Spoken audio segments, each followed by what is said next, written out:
여러분 반갑습니다. 오늘 벌써 목요일이네요. 일주일의 절반이 훌쩍 지나갔습니다. 남은 한 주도 화이팅 하시기를 바랍니다. 초대교회가 성장했던 것은 예배 때문이 아니었습니다. 외부인은 예배에 참석할 수가 없었죠. 지금처럼 초신자에게 열린 예배의 형태가 아니었다는 겁니다. 정식 신자만 예배에 참석할 수 있었다고요. 10년에 40%씩 성장했다는 것이 참 놀랍죠. 잘 생각해보면 외부인이 계속 교회로 들어왔다는 거 아니겠습니까? 그렇다면 어떻게 외부인이 교회로 들어왔을까? 오늘 챕터 제목은 그리스도인이 되는 과정입니다. 어떻게 외부인들이 교회 안으로 들어왔는지 그 과정을 좀 보려고 합니다. 먼저 외부인들이 교회에 관심을 가지게 되는 계기가 있어야 되겠죠. 우리가 앞서 보았지만 신앙을 가진 아내를 통하여서 남편들이 경외심으로 교회에 찾아오게 되었고요. 비록 허드렛 일이지만 그들의 모범적인 삶에 감동되어서 교회로 오게 되었고요. 또 원형 경기장에서 죽음을 장렬하게 맞이하는 그들의 모습에 경외심을 가지고 교회에 오게 됐던 사람도 있었습니다.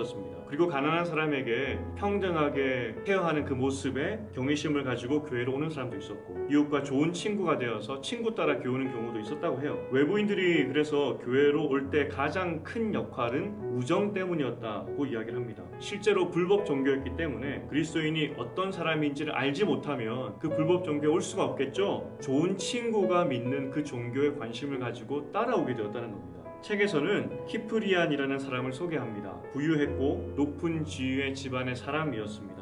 그런데 그 사람에게 기독교인이었던 하이킬라누스라는 평소에 존경했던 그 친구가 있었다고 합니다. 그래서 그 친구의 추천으로 하나님 말씀을 배우기로 작정했다고 하죠. 그런데 키프리안도 외부인이었기 때문에 바로 교회는 갈 수가 없었어요. 대신에 주중에 모임에 나갔다고 합니다. 교회 지도자를 만나서 성경 공부를 먼저 시작했다고 하죠. 매주 혹은 매일마다 아침에 모여서 말씀을 배웠다고 합니다. 교리와 기도하는 법, 일상생활에서 어떻게 그리스도인으로 살아야 되는지 말씀대로 사는 법에 대해서 배웠다고 합니다. 그리고 실제로 성도를 섬기는 그 실습도 했다고 해요. 그리고 약 3년이 지난 후에 키프리안의 삶이 정말 변했는지를 점검받고 실제 생활에서 하나님 말씀대로 사는지를 확인받고 드디어 세례를 받았다고 합니다. 결국 키프리안은 나중에 한 교회의 지도자까지 되었고 교회사에 큰 일을 하게 되죠. 초대교회에서는 세례를 받기까지 대략 3년이 걸렸다고 해요. 아무나 세례를 주지 않았다는 거죠. 왜냐하면 초대교회 성도들이 생각한 세례는 언제 죽을지 모르는 순교를 각오한 것이었기 때문이에요. 죽고 사는 문제로 받아들였다는 거죠. 나는 그리스도인입니다 라고 말하면서 로마 제국보다 훨씬 더 큰 공동체의 일원이 되었다고 선포하는 것이 바로 세례였다는 겁니다.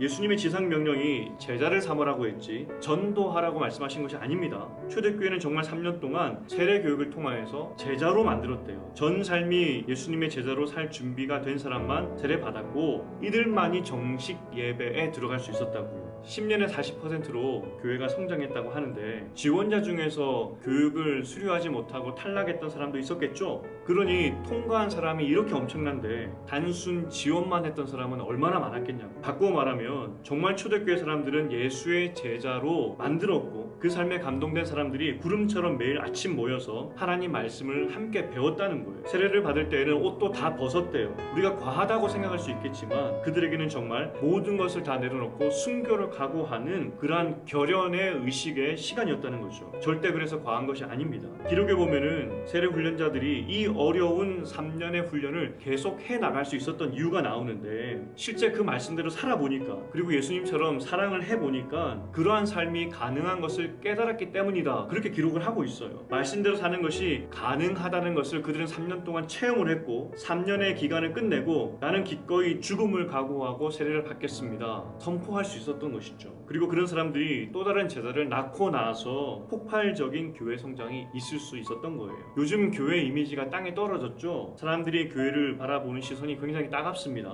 그런데 우리가 다시 생각해 보아야 할 것은 개인의 삶이 어떤지 우리의 삶이 어떤지 돌아보아야 한다고요. 교회에 대한 이미지가 추락을 해서 거기에 위축될 것이 아니라 우리도 초대교회 성도들처럼 제자로 살아야 된다고요. 교회의 이미지가 우리를 지켜주지 않습니다. 세상에서 변화된 우리의 신앙의 모습이 우리의 신앙을 변호해 준다고요. 지금 우리는 본질을 이야기하고 있습니다. 신앙의 본질은 내가 변화되는 것입니다. 우리가 변화될 때 세상이 우리를 바라보는 시선이 바뀐다고요. 추락한 교회의 인식을 걱정할 것이 아니라 변하지 않는 우리의 삶을 우리는 걱정해야 되고 각성하고 깨어나야 한다는 겁니다. 그런데 한 가지 여기에 소망이 있는데 초대교회 성도들의 고백입니다. 그렇게 살아보니 되더라. 우리도 된다는 거죠. 이러한 새로운 삶을 사는 용기가 우리에게 있었으면 좋겠어요. 수련회를 통해 또 우리 공동체를 통하여서 새로운 삶을 도전하는 용기가 우리 안에 있기를 축원합니다. 오늘 말씀은 고린도후서 13장 11절입니다. 마지막으로 말하노니 형제들아 기뻐하라. 온전하게 되며 위로를 받으며 마음을 같이하며 평안할지어다. 또 사랑과 평강의 하나님이 너희와 함께 계시리라. 거룩하게 입맞춤으로 서로 무난하라. 우리 함께 온전하여지고 또 그것을 위해 서로 격려하는 우리가 되었으면 좋겠습니다.